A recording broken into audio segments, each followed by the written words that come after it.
Today we are racing 2 bridges loop, a constant rolling course with difficult transitions and one of the fastest sprint finishes on Zwift. Whether you're a Cat A rider looking for a podium or just trying to survive, my race Recon will help you push more watts, ride tactically, and get the best result possible. Let's check it out.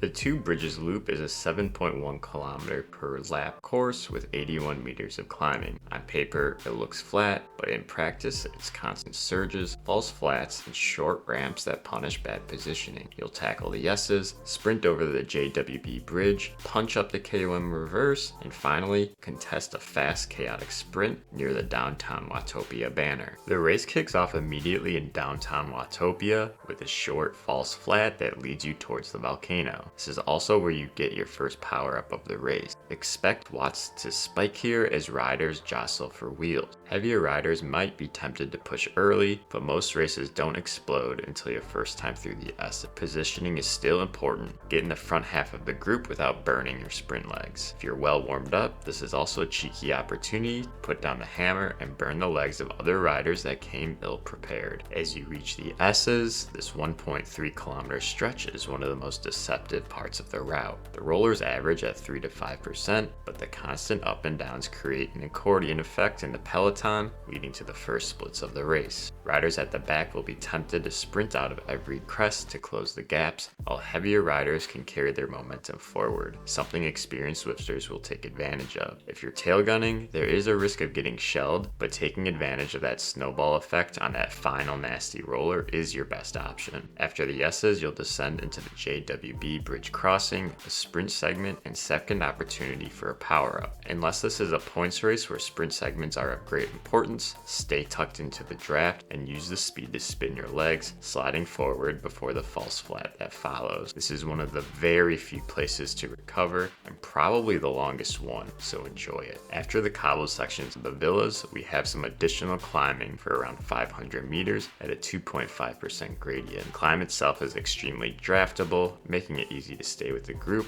but riders who are feeling strong will use this as an opportunity to get a leg up on the group before starting the reverse KOM bypass. Additionally, if you're not feeling confident in your ability to hang on for the KOM, this is another chance to hurt the legs of the riders by increasing the pace and chances to break away. As you move through the second bridge, you'll see a gas station on the right. This signals where the road begins to transition to a long false flat of around 2 to 3%. This section is make or break, so I tend to play it smart and stay near the rear of the pack at the KOM line. Tail gunning here helps me gain momentum on the first part of the climb. Slowly, as you approach the right hand bend, the climb will transition into the medium gradients where you can still use the draft to move up from the back of the group towards the front.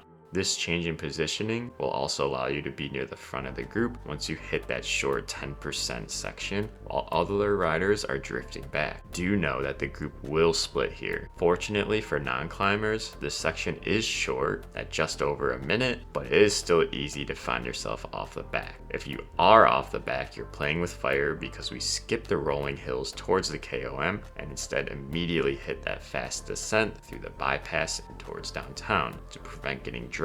After you cross the bypass, put in a few more hard pedal strokes to get up to speed before you enter recovery mode. This descent is also steep enough to benefit from a super tuck, assuming you're at the front, but I prefer to keep the legs loose through soft pedaling. The final kilometer of this course is extremely fast. If you still have more laps to go, repeat the advice from our downtown section, but if it's your final time through, prepare for what will likely be a bunch sprint. Being that this section is so fast and speed will be high, a solo breakaway will have difficulty against a chasing peloton. Also, due to this high speed, you might need to start your sprint a bit further out than usual. The road is slightly downhill and then flattens just before the banner, creating a chaotic sprint. Riders that launch too early will blow up, while the patient ones will surf the wheels and swing shot late and gain additional benefit when the increased resistance from the flattened road hits. This gives the impression of an uphill finish, something to keep in mind when you're selecting your gearing. Ultimately, just remember, wait until the right time to make your move and use that power up to give you the speed to the line. Power ups in general should always be used if you feel that you're being dropped from the group. Staying with the pack is of utmost importance, and failing to do so will likely end your race. As for the best spot to use these power ups, however, the draft and arrow are always good for the final sprint. Also nice to pop before the banner if you want to re-roll. The feather is best suited for the final climb or the final S if you feel that you're being gapped. Just make sure to pop it early so you don't have decreased weight as you drop towards the sprint segment. The anvil should be used on your final descent towards downtown Watopia, the burrito if you're trying to split the group, or in the final sprint. The ghost is great to use in the S's if you're trying to create a gap, or even out of the villas. Do keep in mind that if you want to use it for the final sprint, your invisibility will be removed 400 meters from the line. As for bike selection, this is once again an aero course. My pick is a Specialized S-Works Tarmac SL8, the DT Swiss Arc 115S. The Canyon Air Road is also a close second. Climbs here are too short to reward pure climbers, and this punchy draft heavy course is where the aero setup went.